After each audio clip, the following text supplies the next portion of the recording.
Ever since I've beaten Rain World a month ago, it has been in my mind for quite some time. Before I played the game, I'd heard some mixed thoughts on it. On one hand, you have people absolutely loving this game, but you also have people that just couldn't get into it and called it stupid and unfair. Rain World is one of the most difficult games I've ever played. Maybe the hardest, but it is also one of the best gaming experiences I've ever had. So many aspects of this game are just done brilliantly. Today I want to talk about Rain World and why I think it's one of the best games ever created. I will also go slightly into some spoiler territory, so proceed with caution. With that said, you might ask, what is Rain World? What is this game about? The best way I could describe to you what this game is it's unique.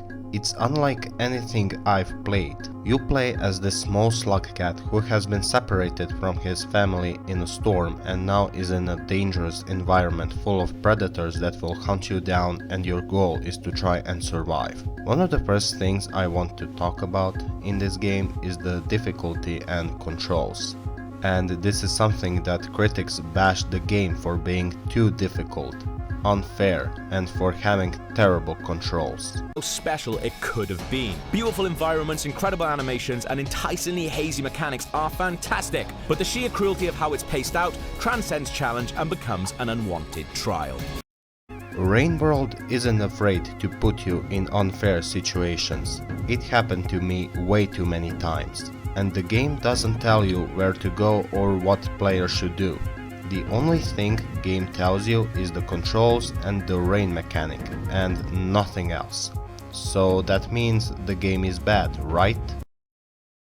No. No, no, no. Rain World wants you to experiment because it will reward the player for paying attention to some environmental details and for experimenting as much as possible. Like how these exploding flowers could help you from distracting lizards and making them run away from you, or putting these blue pebbles in the water will make them grow so you are able to eat them, or grabbing these flying bugs will allow Slugcat to jump higher and further. This is one of the game's strong points because it doesn't directly tell you that, oh, you should grab this squid so you can swim faster, or to hit this flower so you can eat its fruits. Of course, it can go the other way. For example, you might see these weird snake things that love to steal sticks from you, and if you try to attack them, they will become hostile and try to kill you. Or eating this small mosquito will make the bigger one hostile and dangerous. The fact that player doesn't know what they are supposed to do to survive is also very fitting for the game. The slug cat we control is now alone, not knowing how to survive and how to avoid the dangers of other predators, now must find a way to survive these dangerous circumstances. And coming across some new threats makes you very uneasy, because you don't know what these new threats will do to you. Will they hunt you down? Will they be passive?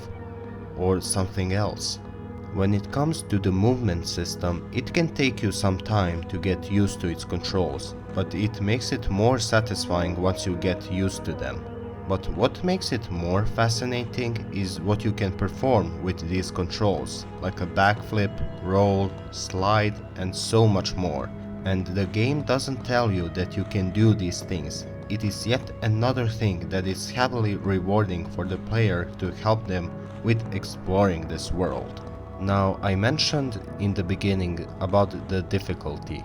The game is hard, and it's not afraid to put you in unavoidable situations. You will die. A lot. But that's the point. You are nothing but food for other animals that hunt you down. The world is unforgiving and cruel for a reason. Now, it doesn't mean that you are completely helpless.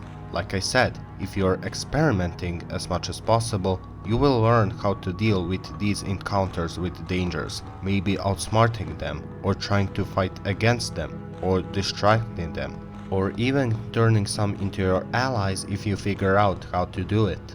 Trying to rush through the game will often get you killed, so the best thing to do is to slowly explore and pay attention to the ecosystem.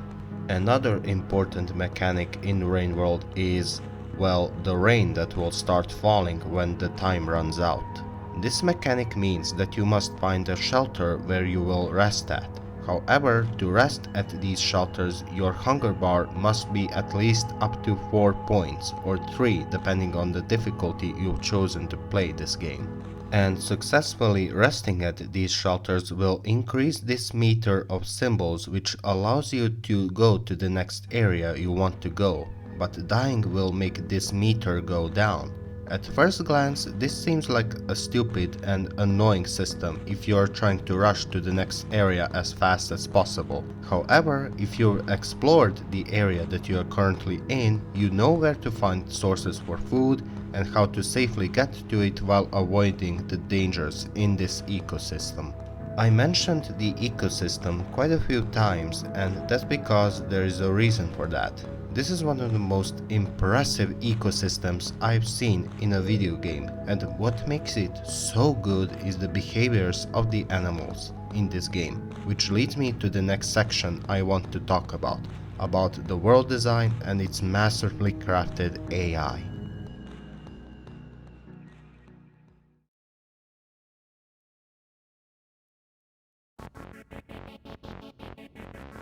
You may have noticed that I was constantly saying animals and creatures instead of something like enemies, and there is a good reason for that.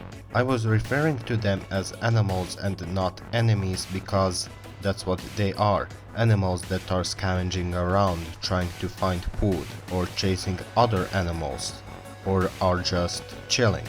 And this is all possible because of their phenomenal AI. Each animal has their own routine and what they want to do, sometimes just walking around, or maybe even trying to escape from other predators, or maybe even some fighting back.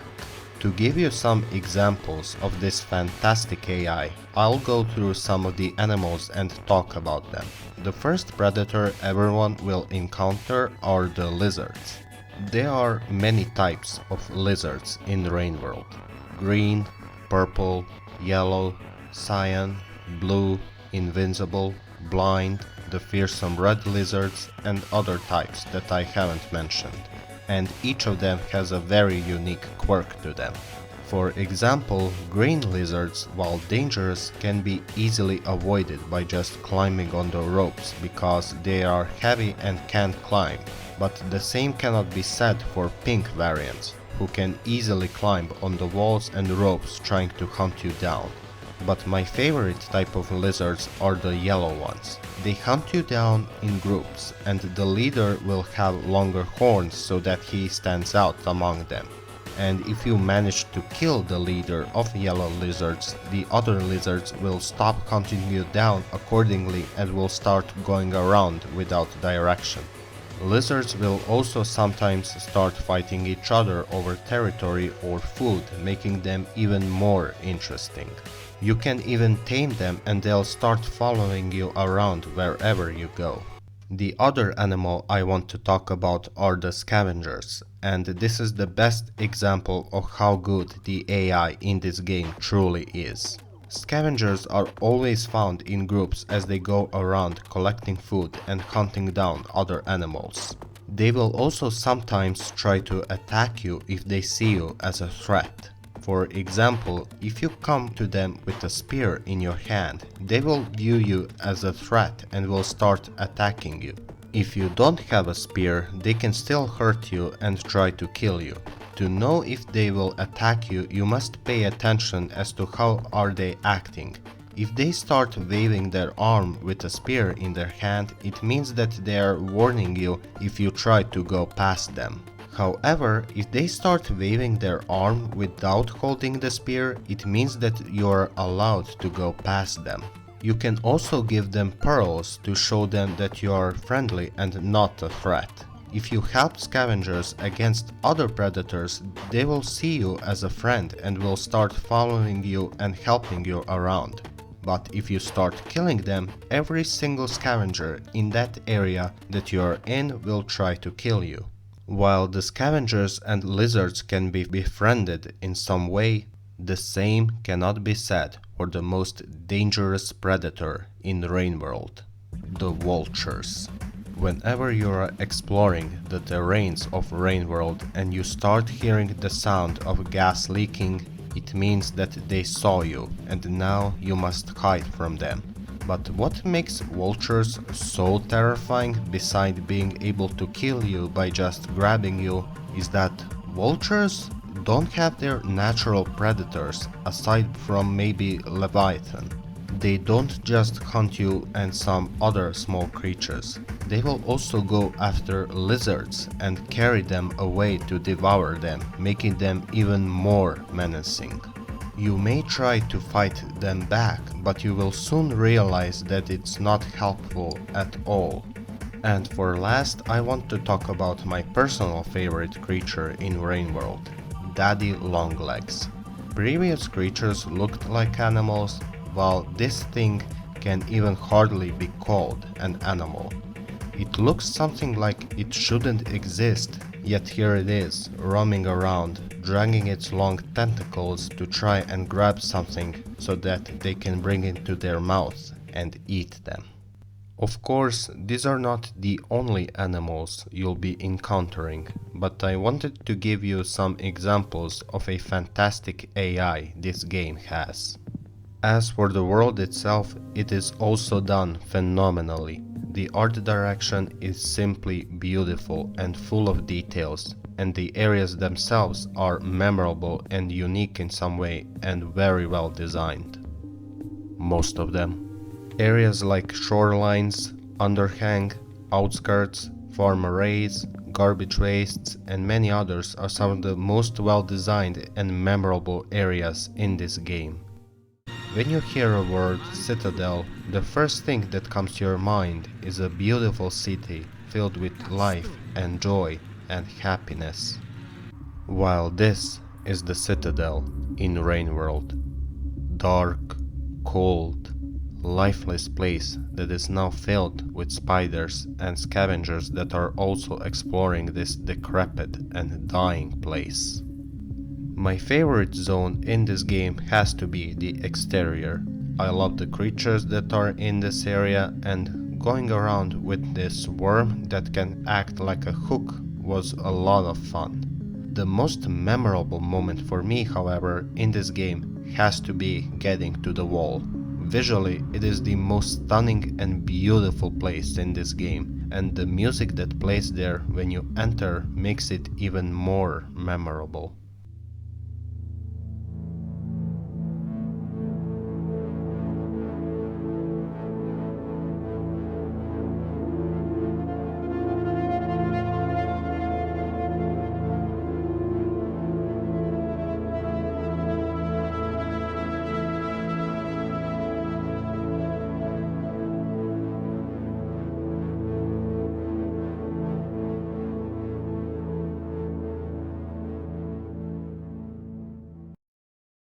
Speaking of the music, the soundtrack in this game is memorable in so many ways. Whenever you enter into the new zone and when the music starts to kick in, it leaves such a big impact on the player. Like how when you finally get out of the garbage wastes and enter into shorelines, you'll hear that short but memorable music.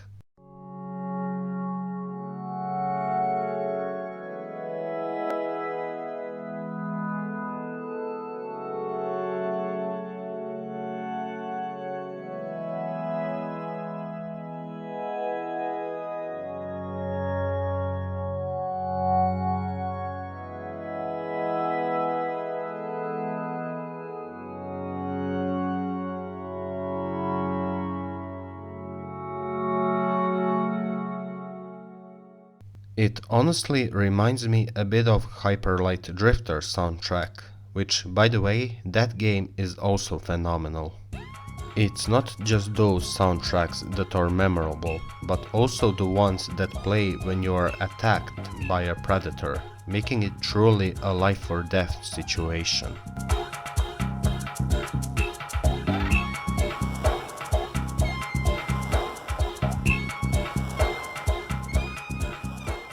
Not many people talk about this aspect of the game that much, but I really think they should because it really adds to the overall experience of Rain World.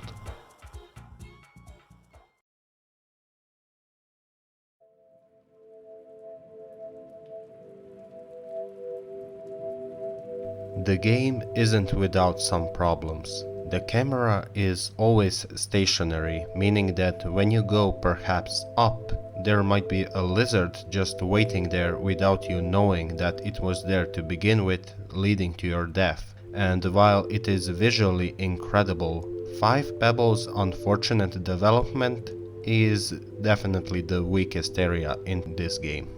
But when you look at this game as a whole, with its fantastic visuals and animation, with its phenomenal AI, with its immersive world, you get such a memorable experience that you will remember for a long time.